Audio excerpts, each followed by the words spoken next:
Hi friends, welcome back to my channel சமையல் செய். இன்னைக்கு நம்மளோட சேனல்ல சூப்பரான வெஜிடபிள் குருமா எப்படி செய்யறேன்ட்டு பார்க்கலாம் வாங்க. இந்த குருமா செய்யறது ரொம்ப ஈஸிங்க. ரொம்ப டேஸ்டாவும் இருக்கும். இந்த குருமா எப்படி செய்யலாம்னு பார்க்கலாம் வாங்க. முதல்ல கடாய் வச்சுக்கலாம். கடாய் சூடானதும் 3 டேபிள் ஸ்பூன் எண்ணெய் சேர்த்துக்கிறேன். எண்ணெய் காஞ்சதும் ஒரு பிரியாணி இலை, 2 பட்டை, ஒரு அன்னாச்சி பூ, 2 கிராம்பு சேர்த்துக்கிறேன். பிரியாணி மசாலாவெல்லாம் சேர்த்துட்டு நல்லா பொரிஞ்சு வரட்டும்.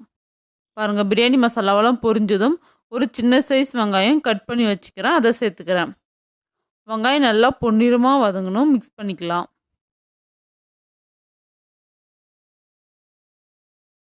இந்த அளவுக்கு வெங்காயம் நல்லா வதங்கினதும் 1.5 டேபிள் ஸ்பூன் இஞ்சி பூண்டு பேஸ்ட் சேர்த்துக்கிறேன்.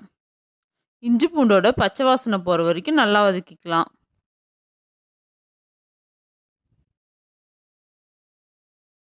இந்த அளவுக்கு நல்லா பொன்னிறமாக வதங்கினதும் 2 தக்காளி கட் பண்ணி வச்சுக்கிறேன், அதை சேர்த்துக்கிறேன். தக்காளி சேர்த்துட்டு மிக்ஸ் பண்ணிக்கலாம். இது கூடவே குழம்புக்கு தேவையான அளவுக்கு 1.5 டேபிள் ஸ்பூன் கல்லுப்பு சேர்த்துக்கிறேன்.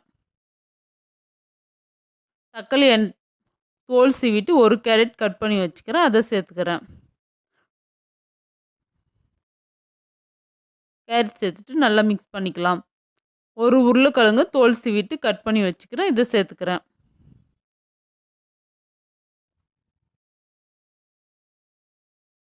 இது கூடவே 5 பீன்ஸ் கட் பண்ணி வச்சுக்கிறேன், அதையும் சேர்த்துக்கிறேன்.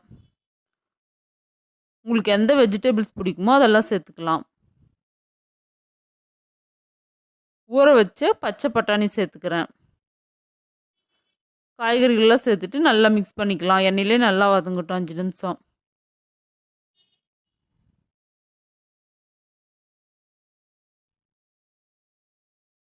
ஒரு கைப்பிடி அளவுக்கு புதினா இலை சேர்த்துக்கிறேன். இந்த வெஜிடபிள் குருமாவுக்கு புதினா இலை சேர்த்து செய்யும்போது ரொம்ப நல்லாயிருக்கும். இது கூடவே ஃப்ரெஷ்ஷான கொத்தமல்லி இலை, கருவேப்பிலை இலை கொஞ்சம் சேர்த்துக்கிறேன். சேர்த்துட்டு நல்லா மிக்ஸ் பண்ணிக்கலாம். நல்லா வதங்கணும், நல்லா மிக்ஸ் பண்ணி வதக்கிக்கலாம். 1/2 டேபிள் ஸ்பூன் வெறும் மிளகாய் தூள் சேர்த்துக்கிறேன். காரத்துக்கு தேவையான அளவுக்கு மிளகாய் தூள் சேர்த்துக்கோங்க. மிளகாய் தூள் இருக்கிற பச்சை வாசனைலாம் போகிற வரைக்கும் நல்லா வதக்கிக்கலாம். இது கூடவே நம்ம அரைச்சி வச்சுக்கிற தேங்காய் சோம்பு பேஸ்ட் சேர்த்துக்கலாம்.